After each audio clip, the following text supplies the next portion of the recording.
पुणे के चर्चित real estate कारोबारी केतन अग्रवाल की मौत के मामले में जांच के दौरान लगातार नए खुलासे सामने आ रहे हैं। पुलिस का दावा है कि इस मामले में आरोपी सिया गोयल के दोस्त चेतन चौधरी ने कथित तौर पर उसे अपने मंगेतर केतन अग्रवाल की हत्या के लिए उकसाया था।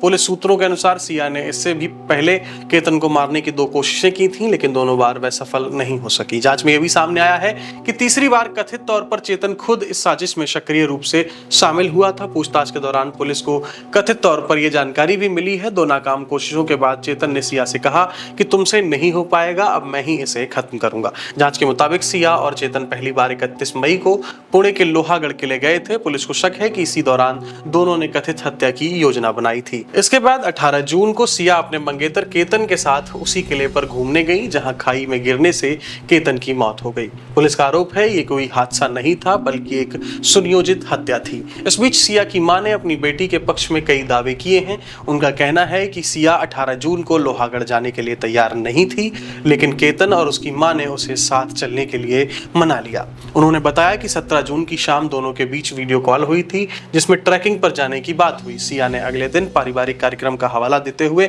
मना किया था, लेकिन बाद में वह जाने के लिए तैयार हो गई। मीडिया रिपोर्ट्स के मुताबिक घटना से एक दिन पहले का एक सीसीटीवी फुटेज भी सामने आया है।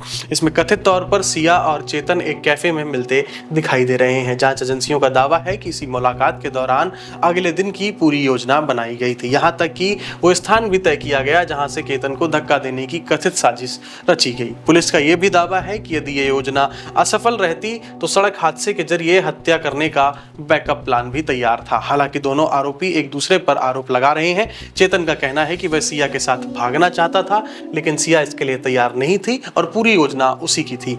वही सिया का दावा है कि हत्या का विचार चेतन का था और वो इस साजिश का मास्टरमाइंड है। फिलहाल दोनों आरोपियों को 7 दिन की पुलिस रिमांड पर भेज दिया गया है और मामले की जांच जारी है। उधर महाराष्ट्र सरकार ने केतन अग्रवाल के परिवार की मांग स्वीकार करते हुए इस मामले में सुनवाई फास्ट ट्रैक कोर्ट में कराने का फैसला किया है। साथ ही वरिष्ठ अधिवक्ता उज्ज्वल निगम को विशेष सरकारी वकील नियुक्त किया गया है। महाराष्ट्र के मुख्यमंत्री देवेंद्र फडणवीस ने भी केतन के पिता विशाल अग्रवाल से मुलाकात कर दोषियों को कड़ी सजा दिलाने का भरोसा दिया।